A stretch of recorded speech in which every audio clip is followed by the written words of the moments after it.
Good evening, and welcome to this service of Holy Friday, one of the most sacred services, really, of the Christian year. For it was the night where everything seemed lost and dark, and it is in that darkness that we enter this night, imagining once again how the disciples must have felt, how his mother must have felt, how his friends must have felt.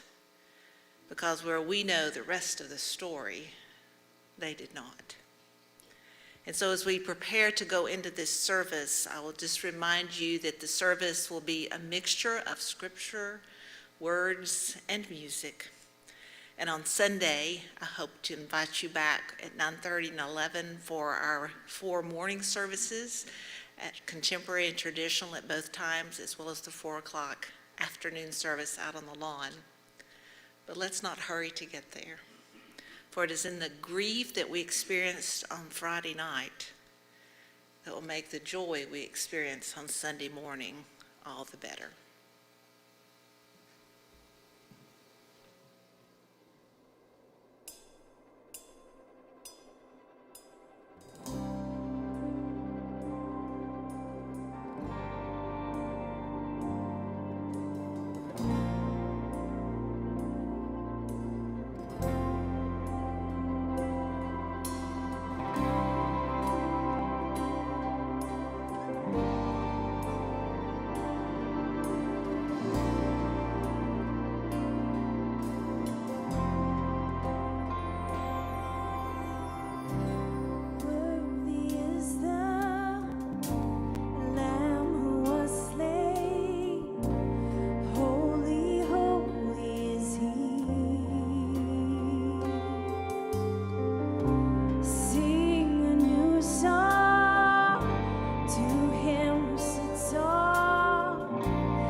Jesus, your name is power, breath and living water, such a marvelous mystery. Yeah. Holy, holy, holy is the Lord God Almighty.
After Jesus had been brought before the Jewish council, they took him to Pontius Pilate, and his conversation is recorded in the 18th chapter of John's Gospel. Then the Jews led Jesus from Caiaphas to the palace of the Roman governor. By now it was early morning, and to avoid ceremonial uncleanness, the Jews did not want to enter the palace. They wanted to be able to eat the Passover. So Pilate came out to them and asked, "What charges are you bringing against this man?" "If he were not a criminal," they replied, "we would not have handed him over to you." Pilate said, "Take him yourselves and judge him by your own law." "But we have no right to execute anyone," the Jews objected. This happened so that the words Jesus had spoken, indicating the kind of death he was going to die, would be fulfilled. Pilate then went back inside the palace, summoned Jesus, and asked him, "Are you the king of the Jews?" "Is that your own idea?" Jesus asked, "or did others talk to you about me?" "Am I a Jew?" Pilate replied. "It was your people and your chief priests who handed you over to me. What is it you have done?" Jesus said, "My kingdom is not of this world. If it were, my servants would fight to prevent my arrest by the Jews. But now my kingdom is from another place." "You are a king then," said Pilate. Jesus answered, "You are right in saying I am a king. In fact, for this reason I was born, and for this reason I came into the world, to testify to the truth.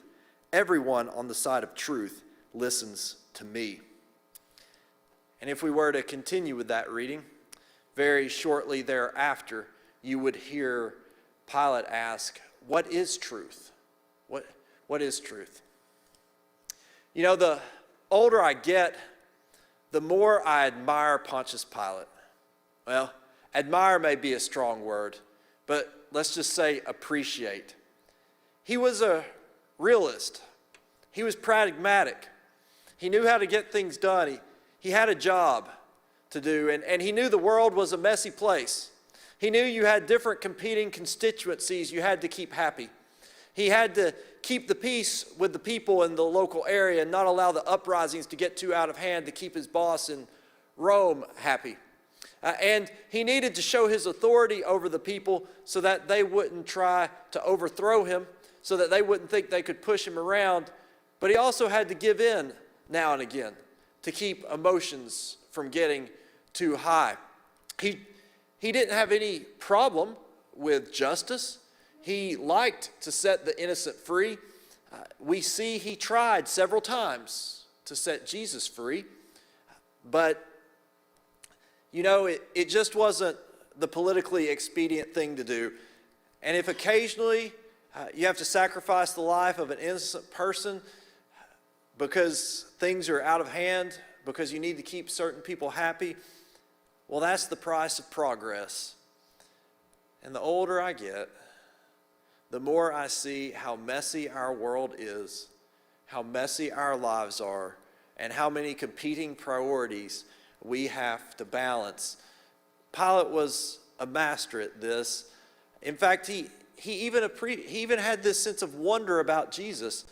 He talks to him more than you'd expect a governor to talk to a criminal, and even gets into this deep conversation about what is truth. He really wondered about Jesus, wondered what kind of king Jesus might be.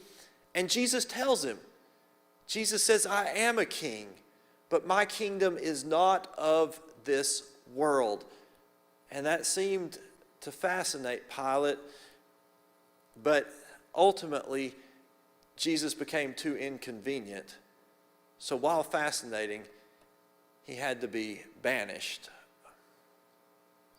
Well, my appreciation for Pontius Pilate wouldn't be so problematic if it weren't for the fact that when we stand before our Maker, and John tells us that that Maker is the same as the one who Pontius Pilate sentenced to death, Jesus, who John in his first chapter calls the Word, through whom all things came into being, and without whom not one thing that is came to be. If there weren't that day, when we'll all have to stand before him. And he won't ask us how well we did serving the kingdoms of this world. He won't ask us how well we did trying to balance all the competing constituencies. He'll ask us what we did to serve his kingdom. And as much as I have sympathy for Pontius Pilate, I hope and pray that when we're asked that question, we'll have a different answer.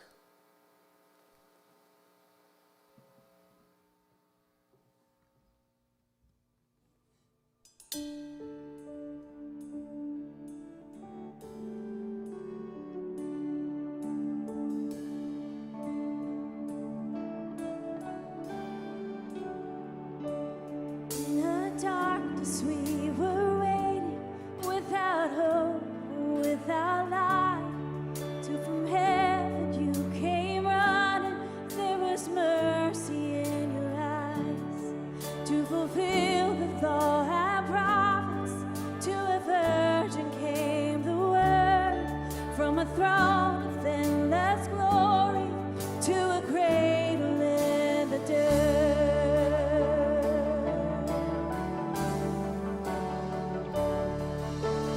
Praise the Father, praise the Son, praise the Spirit, three in one. God of glory, majesty, praise forever to the King of Kings.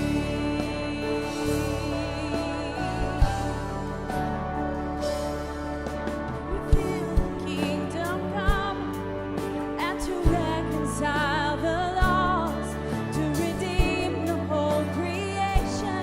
You did not despise the cross, for even in your suffering, you saw to the other side.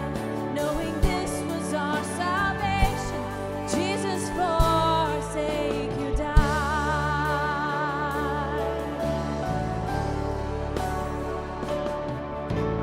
Praise the Father, praise the Son, praise the Spirit, three in one.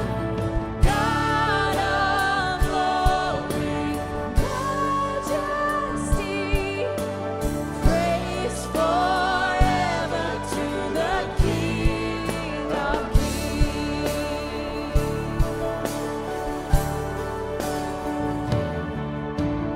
Praise the Father, praise the Son, praise the Spirit, three in one.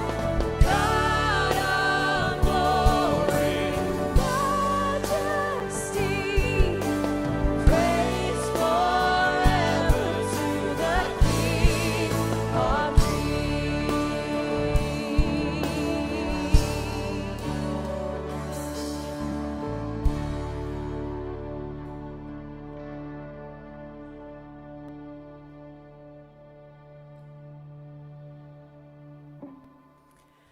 And we continue with the conversation that we'll mention to you with Pilate and Jesus. We pick up with verse 38, still in chapter 18. What is truth? Pilate asked. And with this, he went out again to the Jews and said, I find no basis for the charge against him. But it is your custom for me to release to you one prisoner at the time of the Passover. Do you want me to release the King of the Jews? And they shouted back, No, not him. Give us Barabbas. Now Barabbas had taken part in a rebellion. Listen to those first words. What is truth? Maybe when you hear that phrase, that line from that famous movie screams at you. You can't handle the truth. And I sometimes think that that was Pilate. He asked the question, but he didn't stay to listen to the answer. Instead, he turned away from listening to the truth. We stumble over the truth, don't we? This last year has sent us really in so many circles looking for truth. The truth in racial conflict, the truth in political divide, the truth in understanding all the science behind a pandemic. And lots of people want to tell us what the truth is, but it's not until we search and study and reason and think that we even begin to get close to the real truth in this world. But see, Jesus wasn't concerned about this world's truths. He was concerned about God's truths. And from the beginning of his ministry, when he was raised out of the water, and God said, "This is my son in whom I'm well pleased," and he went into that wilderness experience. And there he faced the temptations, and 3 truths became known to him in facing those. That there is no truth in self-promotion. There is no truth in self-sufficiency. There is no truth in grandizement. The truth lies in living as Christ called people to live, which was very opposite from that kingdom world in which he was ministering. It was a truth too hard to bear, because what it meant is I had to set me aside and think, what did God want for this world?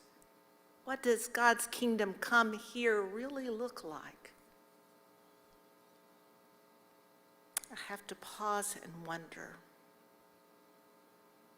can we handle the truth? Because we seem to be running in lots of different ways. And maybe this night is that reminder that you've been given the truth.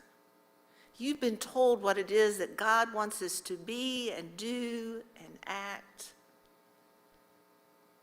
But maybe we would just rather turn to the side of evil and let evil go, as the crowd was yelling for them to do, than to hold to the truth that Jesus was offering. Can you handle the truth?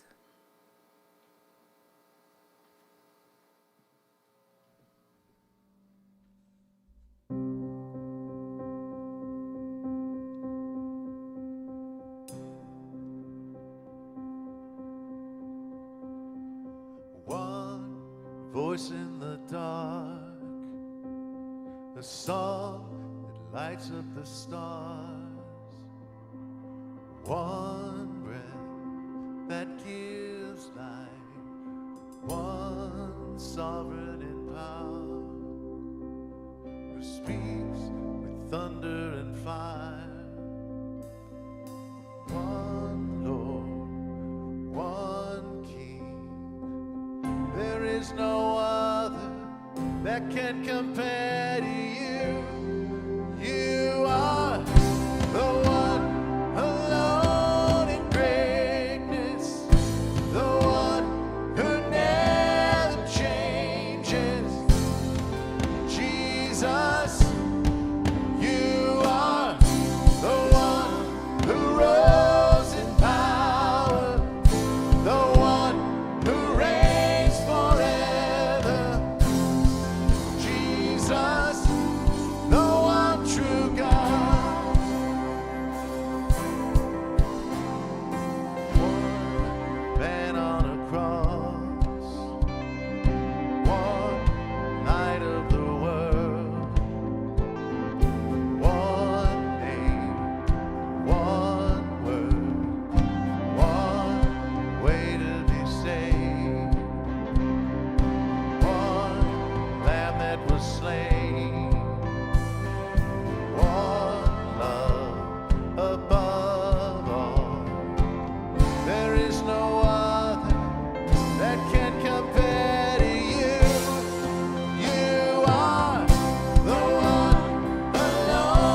And then it just went on for Jesus. Then Pilate took Jesus and he had him flogged.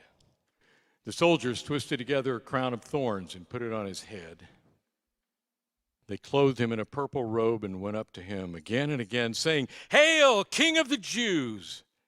And they struck him in the face. Once more Pilate came out and said to the Jews, "Look, I'm bringing him out to you to let you know that I find no basis for a charge against him."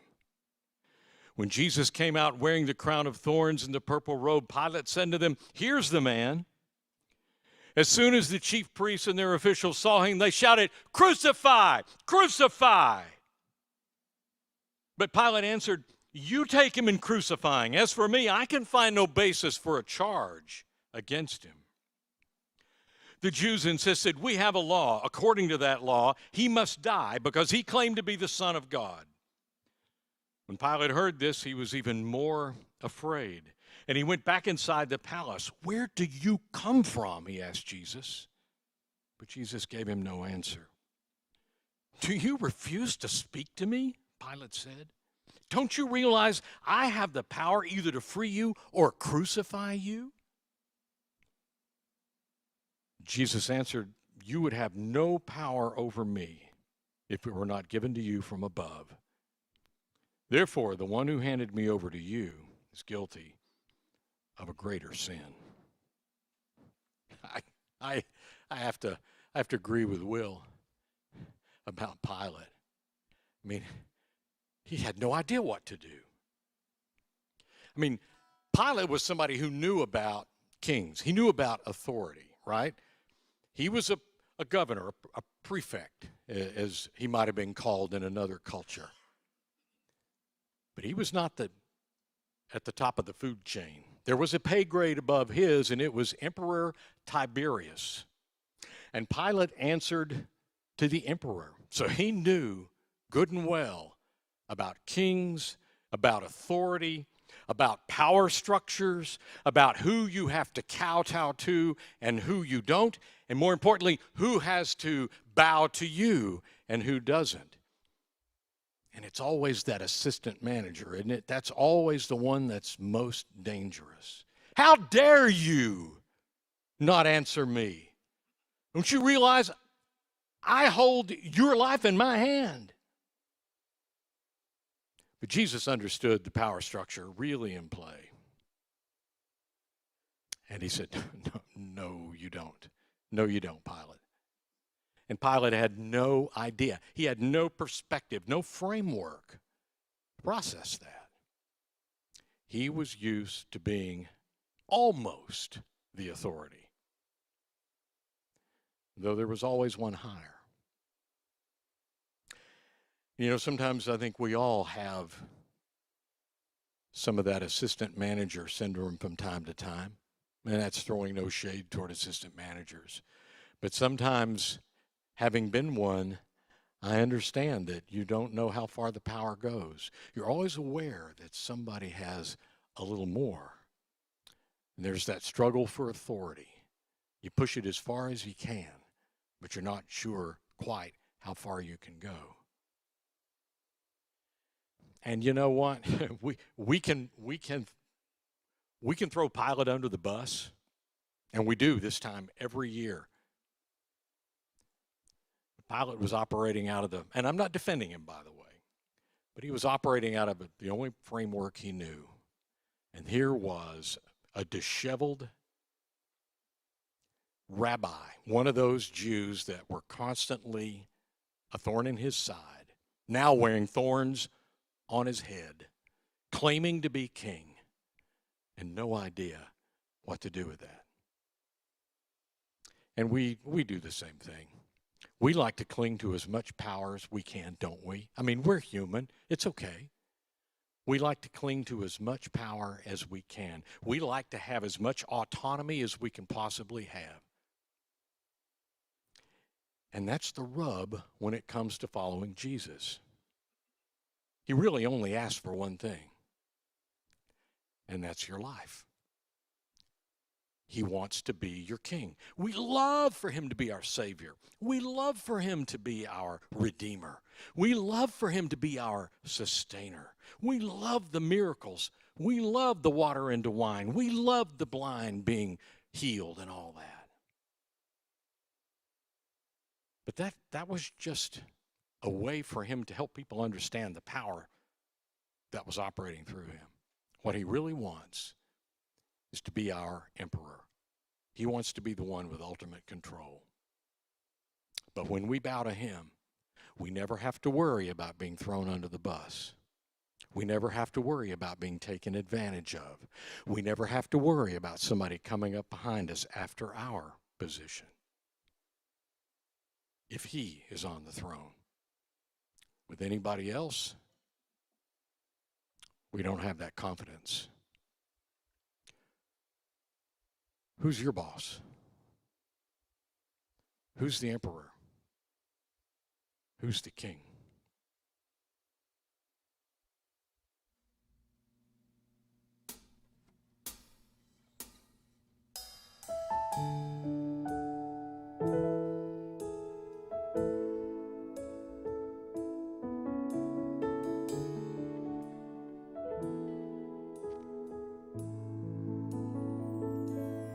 Above all powers, above all kings, above all nature and all created things,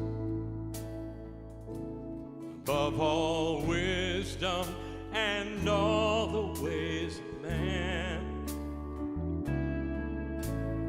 you were there before the world began. Above all kingdoms, above all thrones,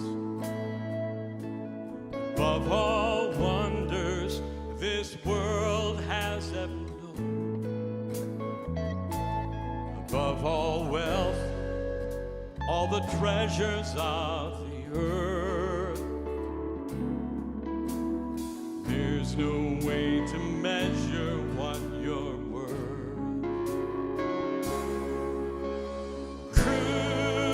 Crucified and laid behind the stone, you lived to die, rejected and alone, like a rose trampled on the ground. You took the fall and thought of me above all. Above all powers, above all kings, above all nature and all created things,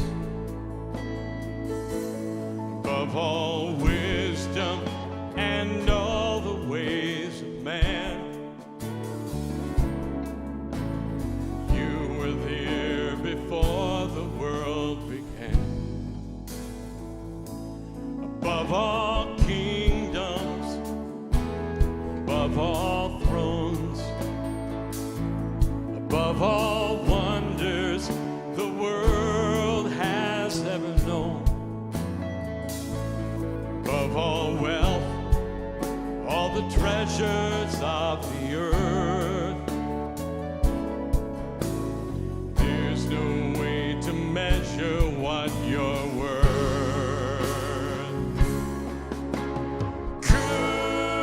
Crucified and laid behind the stone, you lived to die, rejected and alone, like a rose trampled on the ground. You took the fall and thought of me above all. Oh, crucified and laid behind the stone, you lived to die,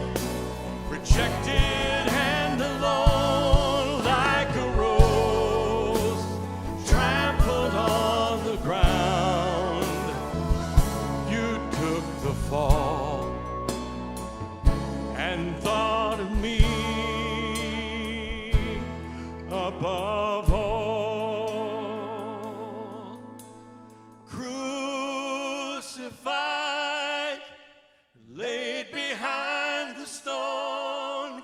You lived to die, rejected and alone, like a rose trampled on the ground. You took the fall and thought of me above all.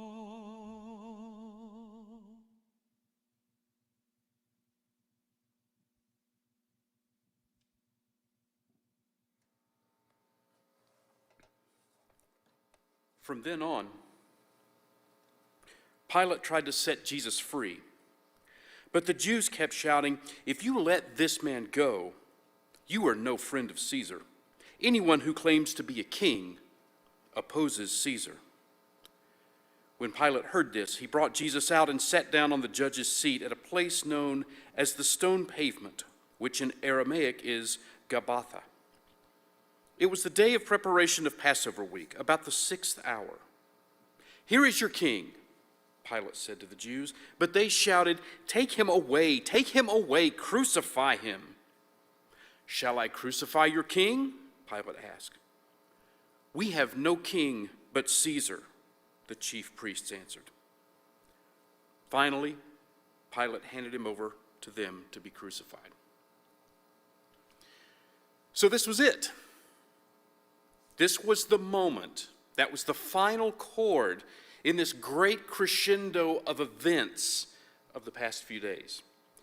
The time for choices had arrived, and those choices carried extreme circumstances and consequences. Pilate hadn't asked for this, and he certainly didn't want it. He was a man on the move in the Roman government. Sure, he had been assigned to govern this little backwater area of the Roman Empire, but he had his foot in the door of greatness. He was even considered a friend of Caesar, and that's a title that doesn't come lightly or easily. All he had to do was keep the peace, and he was on his way up. And now this problem had landed in his lap. It wasn't even his problem. It was a Jewish problem that had somehow sucked him into the vortex. And now, choices must be made. Pilate knew the man was innocent. This whole thing was a trumped-up charge based on things he had said that the chief priests were uncomfortable with. They just needed the mighty arm of the Roman government to deal the death blow. But despite all the charges against him, the man just stood there. He didn't say much. The problem was the thing he did say. It was the king statement. He had said directly to Pilate that he was a king, just not of this world. Well, surely no one would take that too seriously. He looked nothing like a king. He didn't look regal or majestic. He just looked tired and bruised and sleep-deprived. He had no followers. The few that hung around with him had all left as soon as the trouble started. He looked like a man who was alone in the world, and no king would look like that. But the chief priests had seized on that very statement. If someone claimed to be a king without the sanction of Rome, that person was guilty of sedition and treason, and the law dictated death. And the priests used an understated but chilling threat against Pilate. If you let this man go, that must mean that you support his claims of kingship. You're no friend of Caesar. You're an accomplice to a traitor. And suddenly Pilate is looking at the possibility of scandal and loss of honor, certainly the loss of a career and possibly even the loss of his head. Choices had to be made. Choose for justice and what your conscience knows to be true, or choose safety.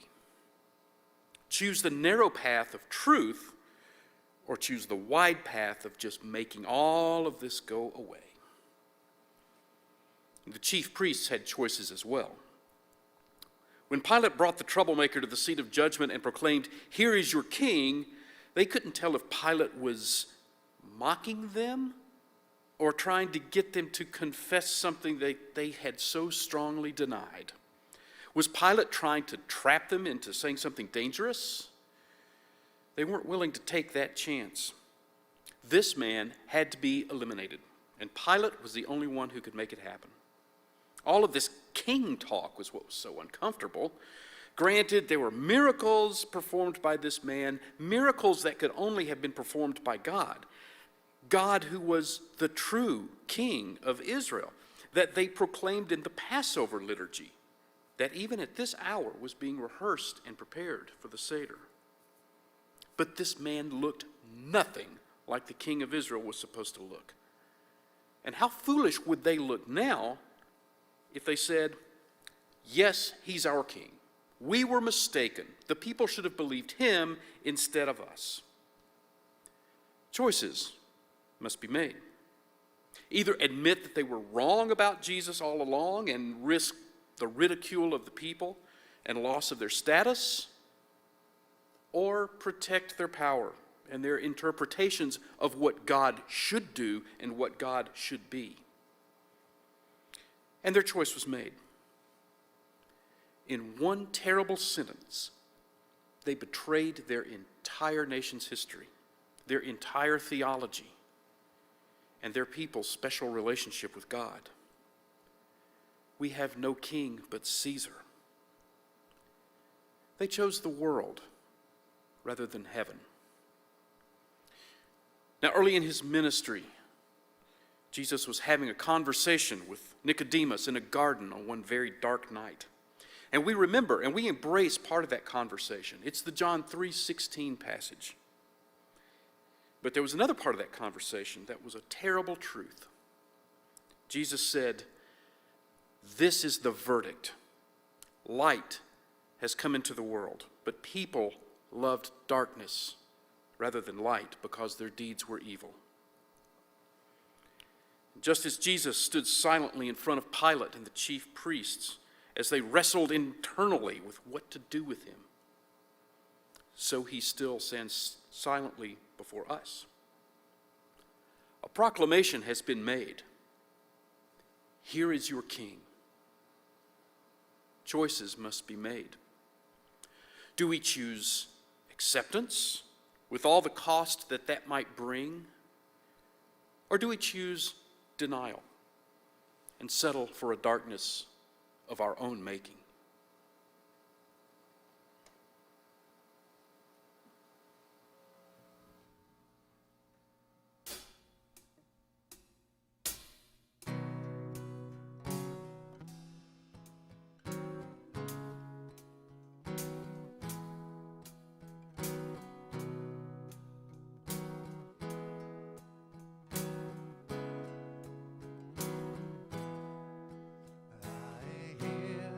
The Savior say, "Thy strength indeed is small. Child of weakness, watch and pray. Find in me thine all in all." Jesus paid it all to him I owe. Sin had left a crimson stain. He washed it white as snow.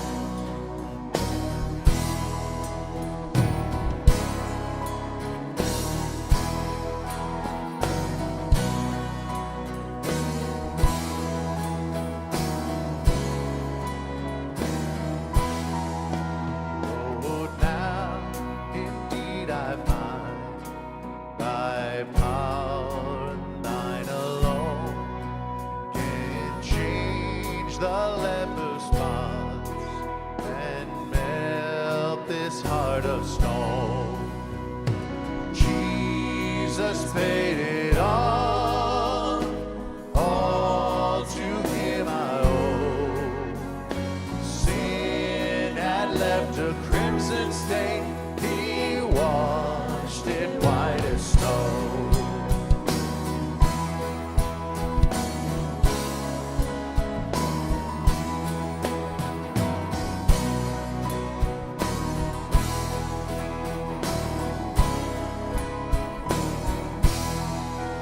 And when before the throne I stand incomplete, Jesus died my soul to save. My lips shall still repeat, Jesus paid it all to Him I owe. Sin had left a crimson stain, He washed it white as snow. Sin had left a crimson stain, He washed it white as snow. He washed it white as snow. He washed it white as snow.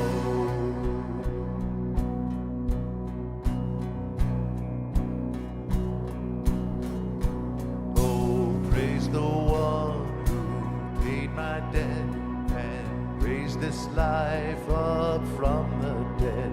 Oh, praise the one who paid my debt and raised this life up from the dead. Oh, praise the one who paid my debt and raised this life up from the dead. Oh, praise the one who paid my debt and raised this life up from the dead. Oh, praise the one who paid my debt and raised this life up from the dead. Oh, praise the one who paid my debt and raised this life up from the dead. Jesus paid it all to Him I owe. Sin had left a crimson stain, He washed it white as snow. Sin had left a crimson stain, He washed it white as snow.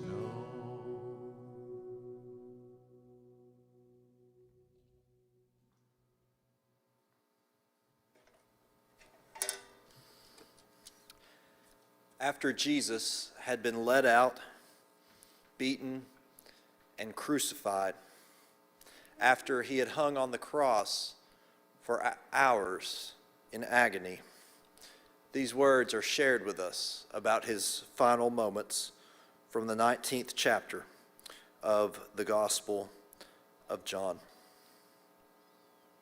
Later, knowing that all was now completed, and so that the scripture would be fulfilled, Jesus said, "I am thirsty." A jar of wine vinegar was there, so they soaked a sponge in it, put the sponge on a stalk of the hyssop plant, and lifted it to Jesus' lips. When he had received the drink, Jesus said, "It is finished." With that, he bowed his head and gave up his spirit. We're told in several of the Gospels that the last action of Jesus from the cross before he died was a loud cry. I believe that loud cry was what John records as, "It is finished." I do not believe he died with a whimper. I do not believe he died in defeat. I believe his final cry was a shout of victory. I believe it was to tell the people there that they thought they were coming to crucifixion, but they had just witnessed a coronation of a king. You see, what he had done when he said, "It is finished," every fear had been faced, every pain endured, every challenge conquered. When every day you get up and you give yourself to one thing wholeheartedly, it's amazing what happens. Every day from eternity, Every day for the last 33 years, and certainly every day for the last 3 years of his public ministry, Jesus had given himself to one thing, bringing his Father's children back home. And to bring them back home, he had to undo what they had done, what Pastor Mike described as choosing the world over heaven. And the way to undo the harm done by those who choose the world over heaven was done by a man on a cross who himself, yet in a different way, chose the world over heaven. We chose the world over heaven out of selfishness. He chose the world and us in it over the comforts of heaven out of selflessness. We chose it out of sin. He chose it out of glory. We chose it out of hate. He chose it out of love. He chose this world and all the pain it brings. He chose this world and all of us in it. And every bit of harm that's done every time we choose the world over heaven, he did everything needed to undo that, to pay our debt and raise our lives up from the dead ways of living that we've subscribed to all too long. Everything was done. There comes a point sometimes when you just can't do much more.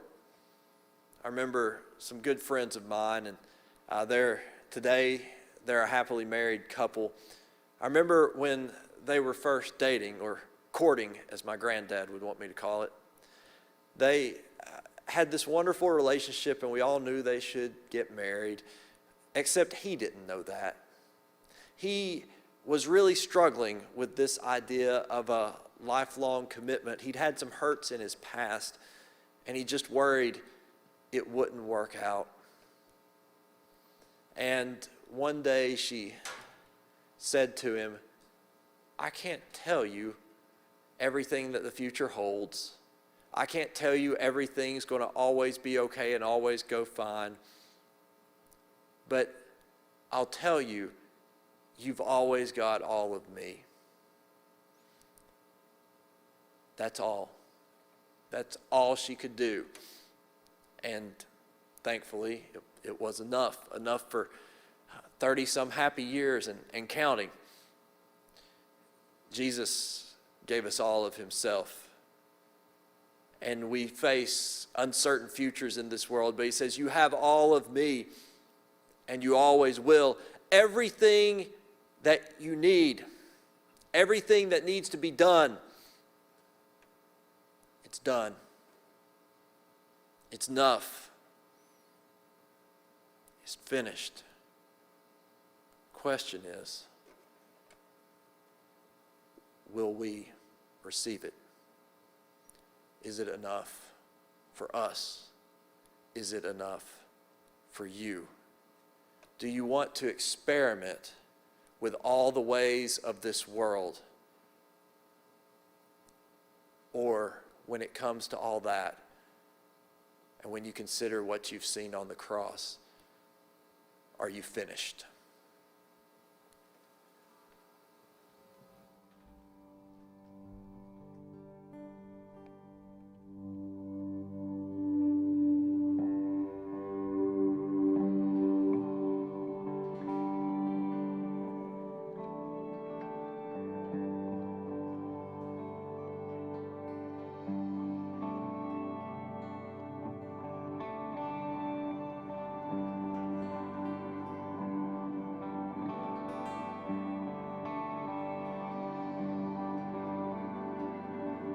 Oh, worship the King, all glorious above. Oh, grateful